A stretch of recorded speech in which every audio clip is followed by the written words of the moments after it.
Students, then you have another topic like physical requirement of growth. Number first is temperature. Temperature का क्या effect होता है microbes की growth पर.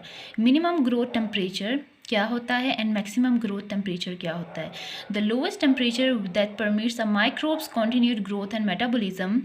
Below this temperature activity stop. जो minimum growth temperature होता है वो क्या होता है, वो लोवेस्ट टेम्परेचर होता है जो कि माइक्रोब को परमिट करता है कि वो कंटिन्यू रखें अपनी ग्रोथ को और मेटाबॉलिज्म को. और इसके नीचे अगर मिनिमम ग्रोथ टेम्परेचर से भी अगर बिलो द टेम्परेचर हो जाए तो एक्टिविटी स्टॉप हो जाती है. Then you have the maximum growth temperature, the highest temperature at which the growth and metabolism and proceed before protein and denatured. ये मैक्सिमम ग्रो टेम्परेचर होता है. इसके बियॉन्ड क्या होता है, प्रोटीन्स की डीनेचरेशन हो जाती है माइक्रोब्स की और डेथ हो जाती है. एंड एक होता है optimum growth temperature. Optimum growth temperature intermediate between the minimum and maximum that promotes the fastest rate of growth and metabolism. अब आपको मैं बताऊंगी डिफरेंट टाइप्स ऑफ माइक्रोब्स की, कि डिफरेंट टाइप्स क्या हैं माइक्रोब्स की. एक है साइक्रोफाइल. साइक्रोफाइल जो होते हैं वो कोल्ड लवर होते हैं. आपने देखा होगा कि आप रेफ्रिजरेटर में भी कोई खाने रखते हैं तो क्या होता है, वो भी ख़राब हो जाता है, स्पॉइल हो जाता है, उसमें भी फंगस लग जाती है. क्यों? कोई फंगस भी लग सकती है, बैक्टीरिया भी उसे ख़राब कर देते हैं क्योंकि वो कोल्ड लवर बैक्टीरिया होते हैं. जो कोल्ड लवर बैक्टीरिया होते हैं उन्हें हम साइक्रोफाइल कहते हैं. वो रेफ्रिजरेटर के टेम्परेचर पे वो ज़िंदा रहते हैं. सारे के सारे माइक्रोब ज़िंदा नहीं रहते, लेकिन जो साइक्रोफाइल होते हैं वो रेफ्रिजरेटर के टेम्परेचर पे ज़िंदा रहते हैं. Grow between 0.20 and optimally between और बिलो 15.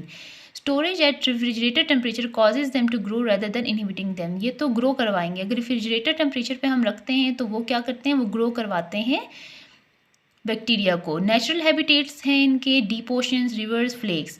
रेयरली पैथोजेनिक है. ये जस्ट फूड स्पॉइल करते हैं लेकिन पैथोजेनिसिटी टू ह्यूमंस कॉज नहीं करते हैं.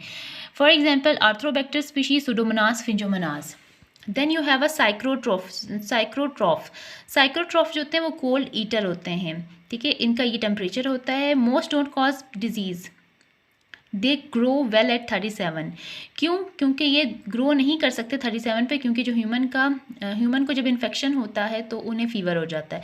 और फीवर पे जो बॉडी टेम्परेचर होता है वो 37 डिग्री से अबव हो जाता है. और 37 डिग्री से अबव ये जो साइकोट्रॉफ होते हैं वो सर्वाइव नहीं कर सकते. इसीलिए ये ह्यूमंस के लिए पैथोजेनिक नहीं होते, लेकिन ये फूड स्पॉइलिश करते हैं. फॉर एग्जांपल लिस्टीरिया मोनोसाइटोजीन जो लिस्टीरियोसिस करते हैं. लिस्टीरियोसिस हमेशा काऊ में, भैंसों वगैरह में होता है और वो फूड के साथ मिल्क की भी स्पॉइलिश करते हैं. Like healthy individuals can be asymptomatic and cause diarrhea and vomiting. For immunocompromised में if it gets into the blood cause sepsis and if it invades the CNS cause meningitis. ये लिस्टीरियोसिस के बारे में मैं आपको पढ़ा रही हूँ कि जो लिस्टीरियोसिस हो जाता है अगर ह्यूमन में होगा तो डायरिया वॉमिटिंग होगा, और अगर ये ब्लड में जाता है तो सेप्सिस होगा, अगर ये ब्रेन में जाता है तो मेनिंजाइटिस कॉज करेगा. बच्चों में भी ये बहुत कॉमन होता है क्योंकि जो ये अनपास्चराइज्ड चीज़ और अनपास्चराइज्ड मिल्क की वजह से होता है. क्योंकि लिस्टीरियोसिस हो जाता है काऊ को, और काऊ क्या होगा, उसका हम गोश्त खाते हैं पका जो कच्चा पका हुआ हो, ज़्यादा पका हुआ ना हो, या मिल्क हम पीते हैं जो कि बॉयल ना हुआ हो, तो हमें भी लिस्टीरियोसिस हो जाता है. लिस्टीरियोसिस के सिम्टम्स जो हैं वो डायरिया, वॉमिटिंग है, सेप्सिस है और मेनिंजाइटिस है. Then you have the mesophile. Mesophile names means moderate lover. Grow between 10 to 50 and 20 to 45. Mostly जो होते हैं वो स्पॉइल करते हैं फूड को और डिजीज़ कॉजिंग होते हैं ह्यूमंस में, क्योंकि ये वेल ग्रो कर जाते हैं 37 डिग्री पे. एग्जाम्पल्स इंक्लूड द इकोलाई जो कि सेप्सिस करता है, यूटीआई करता है, urinary tract infection, food poisoning, SODS जो कि sepsis, skin infection and pneumonia cause करता है. Then you have the thermodiuric microbes. It can survive short exposure to high temperature but are normally mesophiles. ये क्यों होता है? Common contaminants of heated or pasteurized food. Examples are heat resistant endospore formers such as Bacillus and Clostridium. कुछ इंडोस्पोर्स होते हैं bacteria के, microbes के, जो कि सर्वाइव करते हैं हाई टेम्परेचर पे. बॉइलिंग पॉइंट पे भी वो सर्वाइव करते हैं.